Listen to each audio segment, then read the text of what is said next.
How do you trap an ion? You can't just grab it, because it will just transfer the charge to the surface of the object grabbing it. It is very smart, and surprisingly uninterested in cheese. Let's first create some ions in the gas phase. At one of our setups at Ulm University, we do it with the help of cold reflex discharge ion source.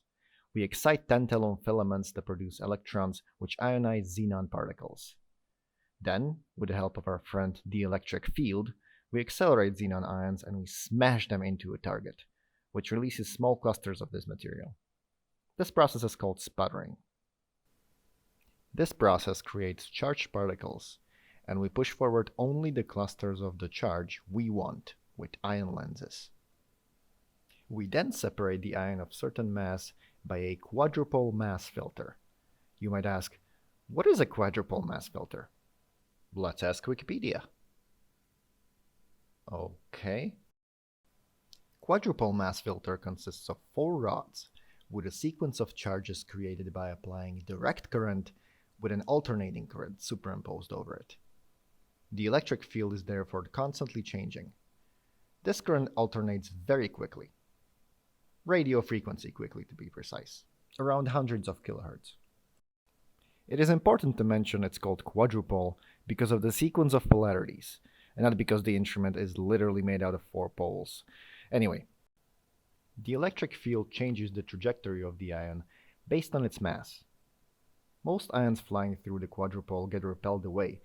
However, ions with specific mass-to-charge ratio will be able to continue flying straight, which allows us to filter the ion with the mass we want to study. If you figure out how this works, you might get a Nobel Prize in 1989. For even better confinement of the particle, let's add 4 more rods and call it octopole.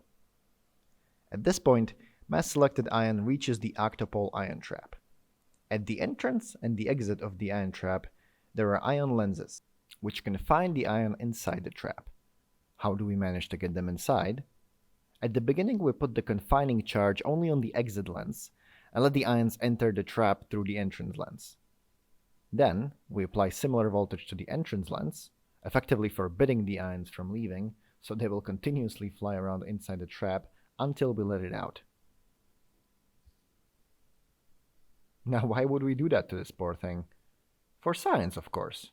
We introduce a reactant to the cluster so it doesn't feel lonely. I let it react for a definite amount of time. Then, by opening the exit lens, we let them reach a detector, and we can evaluate the composition of the system. This way, we can study the kinetics of reactions happening on these small clusters. Let's talk about a hypothetical scenario.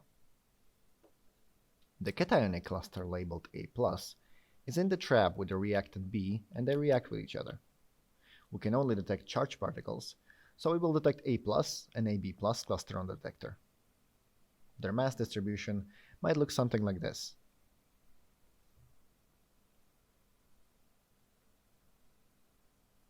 However, if our cluster is catalytically active, it might, for example, remove an oxygen atom from reactant B, creating oxygen-rich cluster C+ in the process, which we can also detect.